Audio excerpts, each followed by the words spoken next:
There has been some very interesting stories coming out since the whole, CCHQ or Conservative HQ has basically said, look, if you've got a majority of, below 10,000, unless you've got 20,000 or above, we might not be supporting you. There have been some very interesting photos doing the rounds of all these placards, just thrown out with the trash doing the rounds. But we're not talking about that today. We're talking about a London candidate in particular, one called Alex Deane. And he is campaigning in the constituency of, where is it? Finchley and Golders Green. So this is a London constituency. And in particular, London has become something almost of an existential crisis for the Tories, because over the years, they have been losing more and more and more seats to Labour. Over the time, being completely pushed out of the capital, which, for, as they claim, the natural ruling party of the UK, is pretty embarrassing.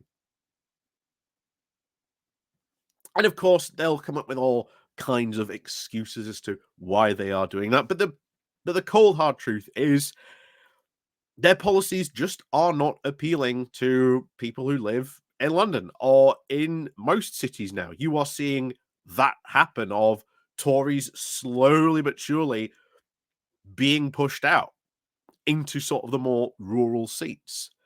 And today, we've got something very interesting to look at. This is last week's look. This is last week's look from this candidate about how he was going out and campaigning. So, remember what happened last week with BetGate? So, should we say, join him and catch up with what happened last week on the campaign trail. But here we go. So, before we do get into that, please remember to click on the like, share, and subscribe button. And of course, down below, there are links to my Patreon page, the one-off donation link called Buy Me Coffee, where you can buy me coffee, the YouTube thank you button, and of course, there is the Pony Club down below as well. So, thank you very much to everyone who does support the channel in that way. And of course, you can always just click the like and share button and leave a comment down below as well. It all helps. So, off we go, over onto Conservative Home to have a look at this interesting week that this Tory candidate had. So, Monday, he was out canvassing, and something strange is going on. People's reference of Nationals events on the doorstep. To be sure, those who were Conservatives last time ultimately seem extremely likely to be Conservatives this time. It's a different picture on the ground to that shown in the polls, a point made by many Tories, but as is true, I mention it. So, obviously saying, oh, but you don't understand, these polls are saying, our voters are abandoning us, etc. We'll find out what happens when the general election comes.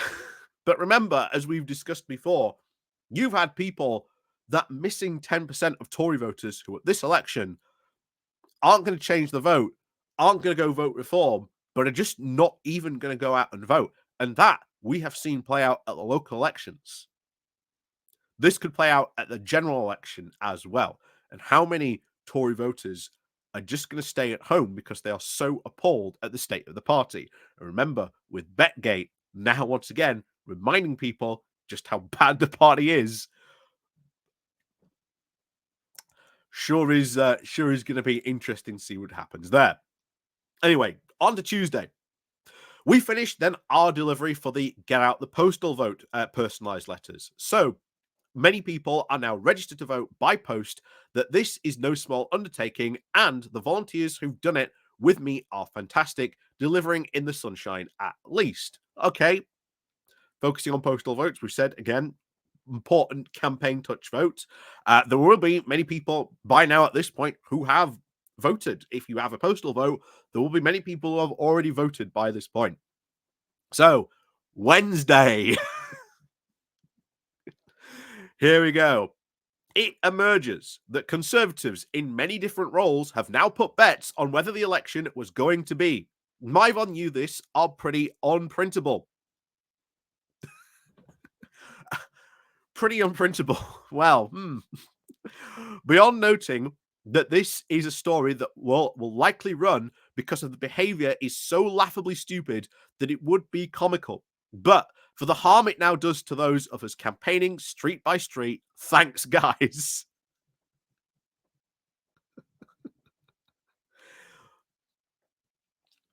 Oh, this has, like, bear in mind, if only he'd done an entire blog just on that.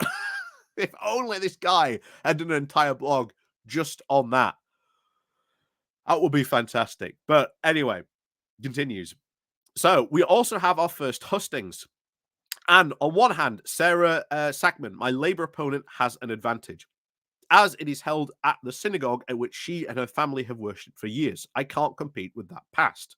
On the other hand, the Jewish school next to it wrote to me to say that they are in jeopardy thanks to Labour's VAT on independent schools policy. And I make a point that voters will have to decide what is more important, the past or the future. Oh no, putting VAT on, on private schools, not independent schools, private schools. Let's call them what they are. This is going to bring hundreds of thousands of pounds into public sector schools. That will be a good thing. That will improve education for hundreds of thousands of different schools up and down the country. And yet, people are just complaining about this because they know that the prices of those are going to go up. But what is this? What have private schools always been? They have been the domain of the rich. So, yeah, some parents are going to be unable to pay because private schools are going to raise their fees because Labour have put the VAT on this.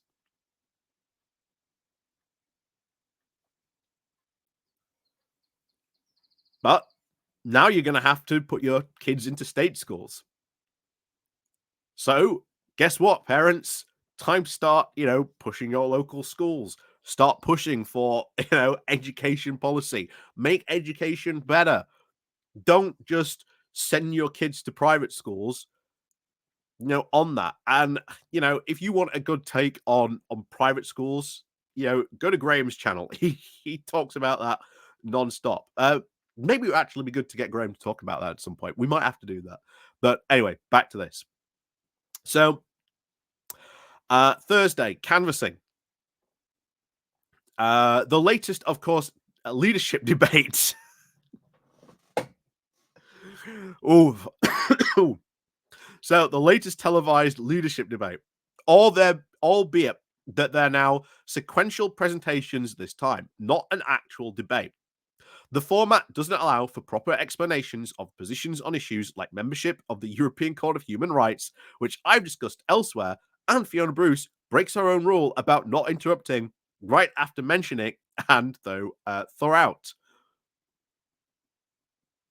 We might have to go back on that and what he's discussed elsewhere on the European Court of Human Rights. That might be an interesting video. But anyway, back to this. So, but one thing becomes clear, that Keir Starmer's answers, when pressed, he says that Jeremy Corbyn would have been a better Prime Minister than Boris Johnson. Bear in mind that I'm running for Finchley and Golders Green, the most Jewish seat in the country, where such electors are supposed to think of the belief that Corbyn was fit to be Prime Minister. Corbyn, who said Hamas were his friends, and again, etc., etc. We know the stuff on that. Starmer obviously joins Lammy and Angela Rayner in the ranks of those who've now inadvertently kneecapped my Labour opponent and assisting my campaign. By how much? We'll see. We'll see. Anyway, Friday, community meeting with Mike Freer, a consummate professional who's happily doing a farewell tour that would embarrass Sinatra by the way of introducing me to all he knows, which is, of course, a lot of people. And then this will surprise you, quote, canvassing. Again, you're not hearing people other than that brief brought up of, oh, thanks for doing that, guys. It's making our job so much harder. You notice he's not bringing that up, but I guarantee you that is constantly coming up on here. Canvassing in Crinklewood, I think that's how you say it. I really like this place. A university friend joins me to canvass with the opening line, I'm a Labour voter normally, but I'm campaigning for Alex, which gets attention.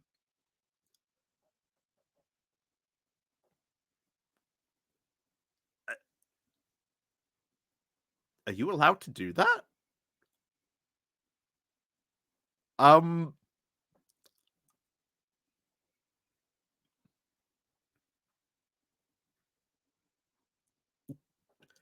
I'm not sure whether you're allowed to do that or not. But there you go. Um, anyway, the latest MRP poll shows us currently holding the seat in the face of very brutal results elsewhere. No pressure. Interesting number of voters on the doorstep say that they don't mind us losing government, but don't care for a landslide either. Yeah. Yeah. Expletive. Don't mind us losing government. Expletive, but don't care for a landslide either. In the words of one of them, uh, I therefore vote for you even if I didn't like you. But he says here, a vote's a vote. Oh. And this was interesting. Reflecting on the point about postal votes, canvassing in this election turned the response, I've already voted, far more frequently than I've seen on the doorsteps ever before. That's kind of interesting. But one thing the pandemic did, I think, really open people's eyes to sort of postal vote that, oh, actually, they can postal vote. So it would be interesting to see if postal votes or the number of postal votes this year, this election, do increase. And it would be interesting to see if that improves turnout. That will be an interesting data point to actually look at, indeed. And of course, finally moves into Sunday, triple canvas session to help with the conservative friends of Israel on the ground today. Full of energy, full of passion, and a lot of them. In that evening, a house meeting, people hosting political events for the neighborhoods in their own homes. Lovely aspect of British democracy in action. Definitely, definitely trying to rely on that. But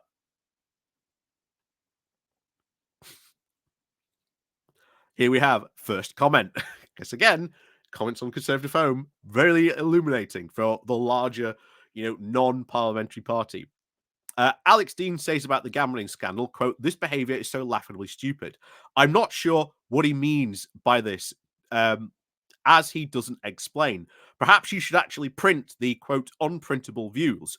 While I'm sure that Alex is a lovely, principled individual, why should people vote for us in that constituency when we are so obviously morally bankrupt at the top?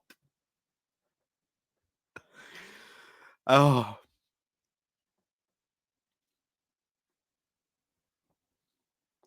um, let's see who else we've got on here. Oh no, there's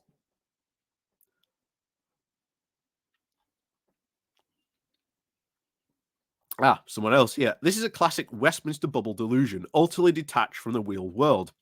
Why should anyone vote Conservative again? Their key policies are very little different from Labour. Why are they intending? They are now intent on rejoining the EU, albeit now less quickly than the SKS. Their election promises on controlling mass migration have not been delivered. Rather, they agree on Labour on the 300 net per annum. They've made lots of noises about housing, but remain very silent on the actual infrastructure needs to support mass house building and the eye-watering associated costs. Even if they did win this general election, the vast majority of their PCCs are Lib Dems and Blairites. As at the 2019 election, we should be voting Conservative and getting New Labour. A catastrophic collapse awaits, and so richly deserved.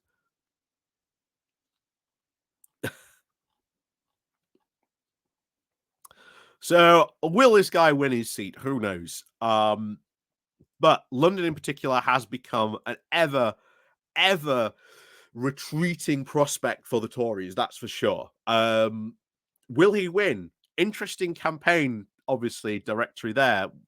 What does he think? We might follow up on his European Court of Human Rights discussion elsewhere. We'll see. But of course, as always, let me know what you think. I am shocked he hasn't brought that up more, because this, from what I have heard, is the number one defining factor on doorsteps. This has cut through quite seismically.